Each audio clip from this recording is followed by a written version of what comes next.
Hi friends, welcome to our channel ఆహా. ఈరోజు మనం మన ఛానల్లో బీరకాయ పచ్చిపప్పు కర్రీ ఎలా తయారు చేయాలో చూద్దాము. దానికోసం ముందుగా ఒక హాఫ్ కేజీ ఫ్రెష్ బీరకాయలని తీసుకుందాము. ముందుగా మనం బీరకాయల పైన తోలు తీసుకుందాము.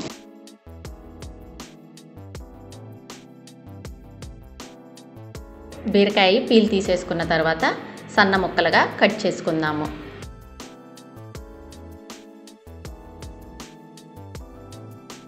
బీరకాయల్ని సన్న ముక్కలుగా కట్ చేసుకొని దాన్ని మనం ఒక బౌల్లోకి తీసుకుందాము.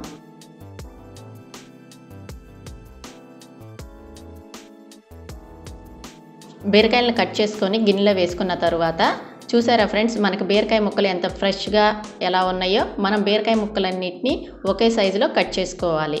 కట్ చేసుకున్న తర్వాత దానిలోకి ఒక ఆనియన్, ఒక 4-5 పచ్చిమిర్చి తీసుకోవాలి. అయితే పచ్చిమిర్చి ఎవరి టేస్ట్కి తగ్గట్టు వాళ్ళు తీసుకోండి. మనం ఇప్పుడు పొయ్యి వెలిగించి ఒక కళాయి పెట్టుకుందాము. కళాయి పెట్టుకున్న తర్వాత ఒక 2 టేబుల్ స్పూన్ల ఆయిల్ వేసుకుందాము. ఆయిల్ వేసుకున్న తర్వాత అది వేడయ్యే వరకు వెయిట్ చేద్దాము. వెయిట్ చేసిన తర్వాత పోపు గింజలు వేసుకుందాము. పోపు గింజల్ని గెంటెతో ఒకసారి కలపెట్టుకుందాం.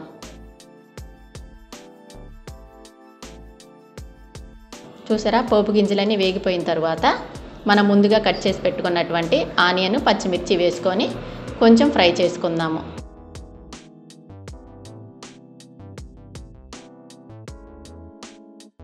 హాఫ్ స్పూన్ పసుపు, కొంచెం కరివేపాకు వేసుకొని కలపెట్టుకుందాం.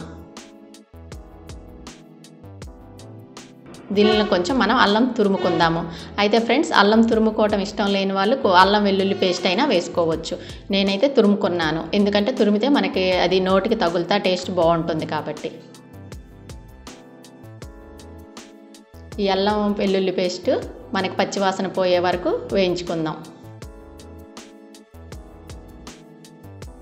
ఆ తరువాత మనం ముందుగా కట్ చేసి పెట్టుకున్నటువంటి బీరకాయ ముక్కలను కూడా వేసుకుందాము.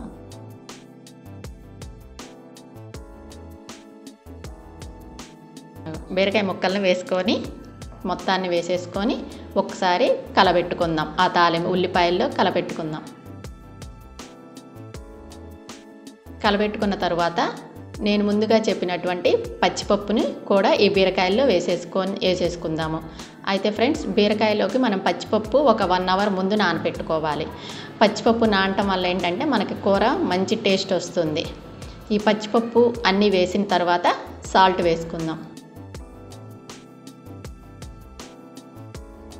ఎవరి టేస్ట్కి తగ్గట్టు వాళ్ళు సాల్ట్ వేసుకొని మన పచ్చిపప్పు బీరకాయల్ని గరిటతో ఒకసారి కలబెట్టుకుందాము.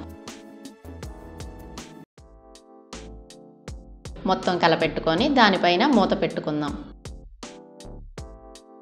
ఒక 5 మినిట్స్ తర్వాత మూత తీసి చూసుకుందాము.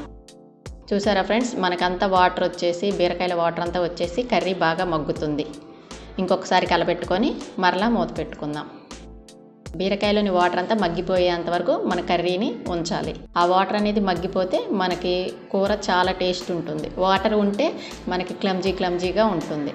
మనకి పప్పు కూడా మనం చేతితో పట్టుకుంటే మెత్తగా ఉడికిపోవాలి. అలా మెత్తగా ఉడికిపోతే మనకి పప్పు ఉడికిపోయినట్టే. చూసారు కదా ఫ్రెండ్స్, అలా ఉడికితే పప్పు చాలా బాగుంటుంది.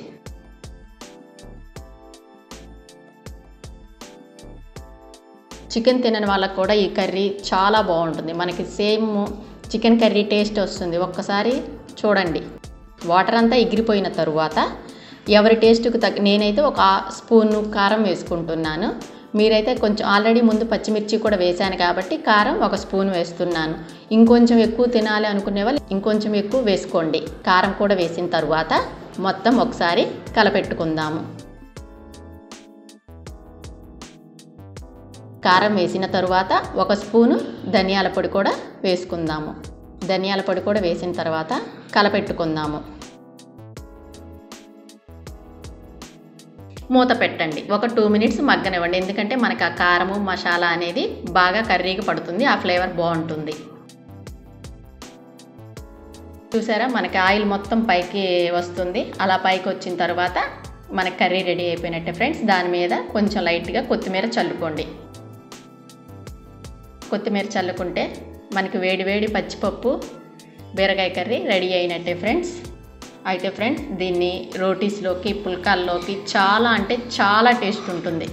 ఎలా అంటే మీరు ఒక్కసారి తిని చూడండి, అసలు ఆ టేస్ట్ వదిలిపెట్టరు, అంత బాగుంటుంది రోటీస్లోకి ఈ కర్రీ.